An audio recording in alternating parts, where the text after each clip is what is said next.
Perdebatan publik soal celetukan Panji Pragiwaksono yang menyebut Gibran Rakabuming Raka terlihat mengantuk akhirnya mendapat penjelasan hukum yang menenangkan. Mantan Menko Polhukam Mahfud MD angkat bicara setelah pernyataan tersebut dikaitkan dengan pasal penghinaan presiden dan wakil presiden dalam KUHP baru yang mulai berlaku awal Januari 2026.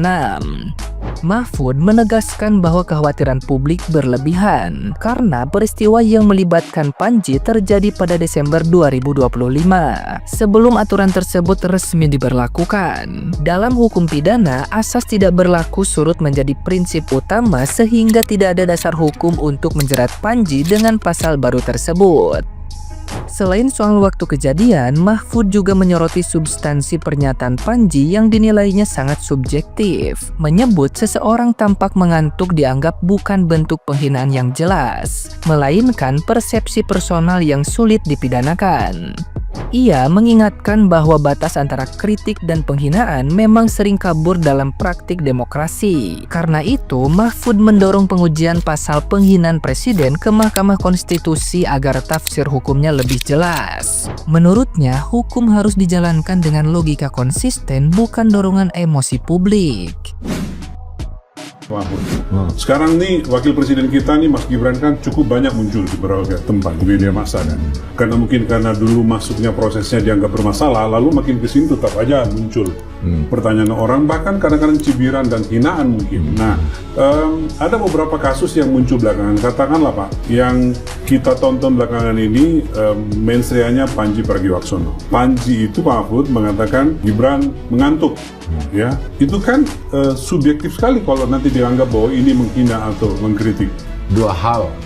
Pertama, orang bilang orang mengantuk tuh masa menghina. Misalnya Mas Yusuf, kamu kok ngantuk?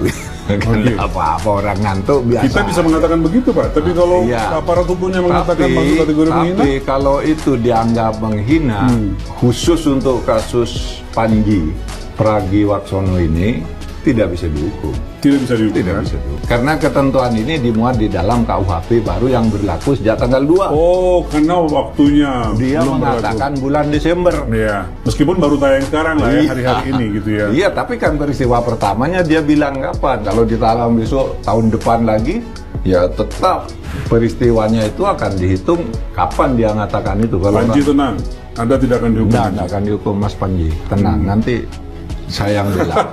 Nah, gimana nih menurut netizen yang terhormat? Silahkan berkomentar ya.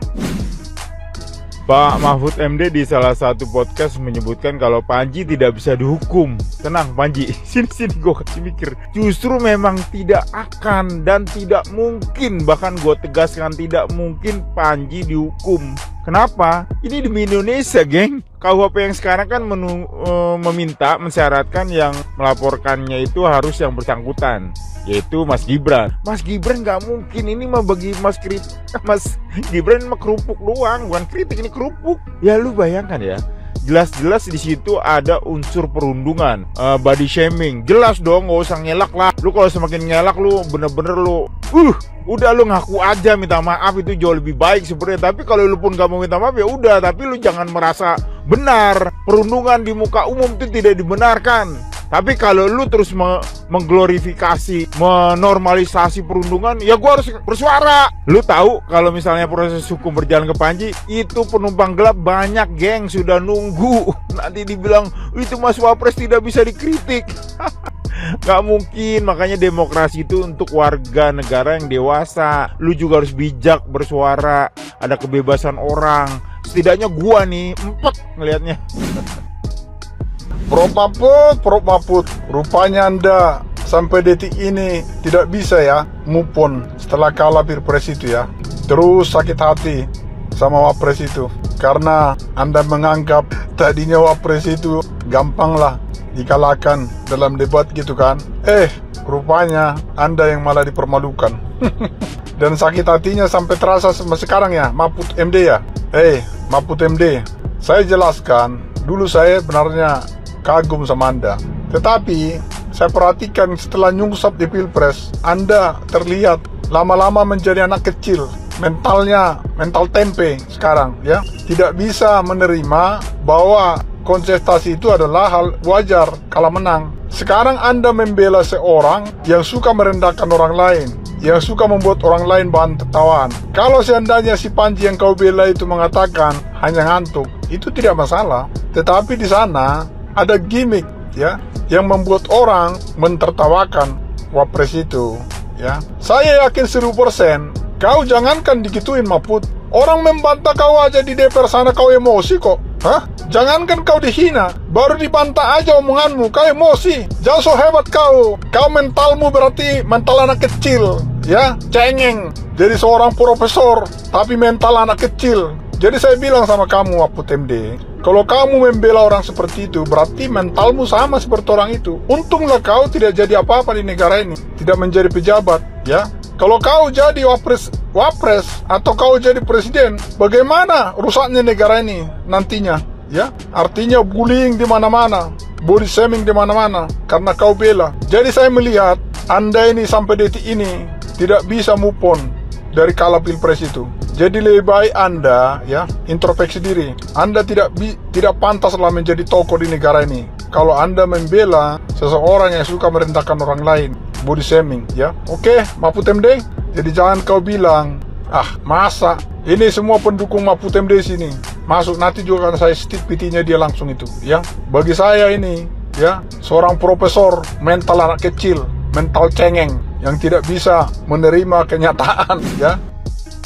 Ada pertanyaan sederhana, kondisi kejiwaan seperti apa yang membuat orang bisa tertawa puas ketika melihat ada penghinaan fisik terhadap orang lain seperti itu? Menurut keyakinan saya, hal ini tidak lepas dari traumatis politik yang mendalam. Seperti kita tahu, kebanyakan audiens tersebut berasal dari satu spektrum politik tertentu yang mempunyai traumatik mendalam pada keluarga Jokowi. Dan di sini yang lebih mudah untuk dijadikan sasaran tembak adalah Gibran, karena mereka tahu dengan menyerang Gibran, engagementnya bisa naik dan minim resiko, karena nggak mungkin Gibran akan melawan. Menurut keyakinan saya lagi, mereka itu menertawakan bukan karena leluconnya, tapi karena kepuasan batin yang berangkat dari tempat yang sama, yaitu trauma politik yang mendalam.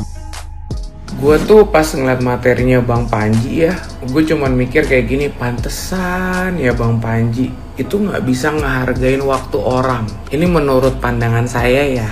Menurut pandangan saya, kalau kata Mas Panji kan gitu, menurut pandangan saya, Bang Panji tuh kurang bisa menghargai waktu atau bahkan kerja keras orang lain. Contoh deh, materi stand up yang dibawakan oleh Bang Panji itu mengingatkan gua terhadap perilakunya Bang Panji ke salah satu pegawainya, yang dimana Bang Panji itu pernah nge-WhatsApp atau bahkan menghubungi pegawainya di waktu pegawainya itu istirahat. Namun karena mungkin tidak ditanggapi karena pegawainya itu terlalu lelah, marah dan melakukan hal-hal yang tidak kita duga.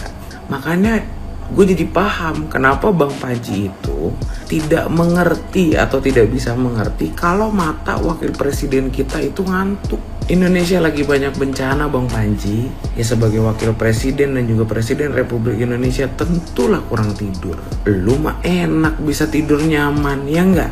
Lu mah enak, yang lu pikirin mah cuman menurut pandangan saya itu mah materi titipan itu. Karena ibarat kata materi yang disampaikan itu adalah materi-materi yang sebetulnya udah sering banget dibahas ketika lagi adanya pilpres. Kok nggak pernah bahas sih Mas Panji tentang karya spotaker yang ada di depan HI tuh, yang dari bambu, padahal orangnya di depan mata loh itu. Dipuji, manis ya, pion wakil presiden nggak dateng, dingenye gitu, nyantuk. Selamat ya, tiketnya sold out.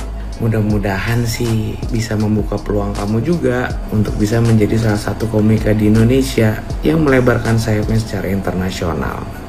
Makanya ditaruh di Netflix kali ya, biar dia bisa ngibarin sayap dalam kancah internasional.